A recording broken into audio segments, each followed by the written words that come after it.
Growing up in Australia, I can't say I knew a whole lot about Scottish football. My earliest memory was watching the Scotland versus Australia's 1986 World Cup qualifiers as a 9-year-old. Scotland won the first leg 2-0 in Glasgow, and the second leg in Melbourne was a 0 or draw, meaning Scotland, along with Israel, Uruguay, Iran and Argentina, were part of the Australian football heartbreak World Cup story that spanned 32 years from 1974 until qualification in 2006. The two teams I definitely knew about were Rangers and Celtic, which get the most publicity outside of Scotland. It was our first trip to Scotland and we were staying at Edinburgh, so I wanted to find a local Scottish team that I could support.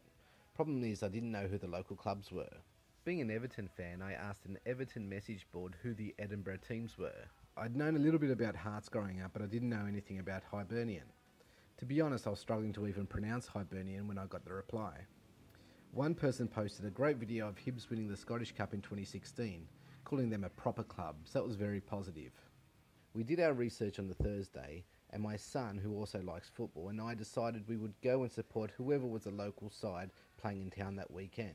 Hibernian had a home game at 3 p.m. against Partick Thistle at Easter Road. It was the Easter weekend and going to Easter Road seemed quite appropriate.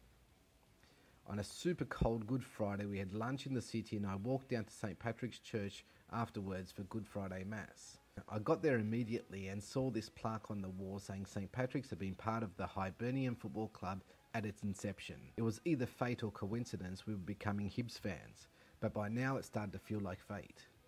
On Saturday we went for some pancakes and fed the local ducks a truckload of bread. We then went for lunch at Kylo's. The steaks there were good, but the service was even better. Really excellent service by the staff there. Afterwards, my son and I walked to the bus stop and caught the number 1 bus to Easter Road. We got off a little bit before everyone else. I met one guy who was there with his 2 sons at the bus stop. They were wearing Hibs scarves, so I asked if we could just basically follow them to the ground. He was a nice bloke and helped us out and explained we'd probably have to sit at the southern stand end, given there were not many tickets left. We got our tickets, made our way through the people, stopped for another photo on the way and took our seats with about half an hour to go before kick-off. So we took our seats at the southern end of the ground. We enjoyed our seats behind the goals. Hibs did create one good chance in the first half, but the Partick Thistle keeper made a very good save before calling it a day due to what looked like a sore rib. After 70 minutes, and I still haven't worked out how this wasn't a goal, but right in front of us it looked like Partick Thistle had scored. Thankfully, probably because he knew 2 new fans had come, this great linesman had somehow ruled offside. At the time I couldn't work out how he came up with it, and having seen the replay I still can't work it out. But we weren't there to see Hibs lose, and this legend was helping us out. About a minute later, one of the few other Australians in the stadium, Jamie McLaren, scored the opener for Hibs. It was nice to see an Australian score. Only 5 minutes after that, Hibs took a 2-0 lead and the game was safe from there. I was very impressed by the goal scorer, Paul Hanlon. Thought he was a bit of a rock at the back for Hibs. We had a great day. It was great to be part of a victorious day for Hibernian FC and great to find a new team to support to go along with Everton, the West Indies Wanderers and Barcelona.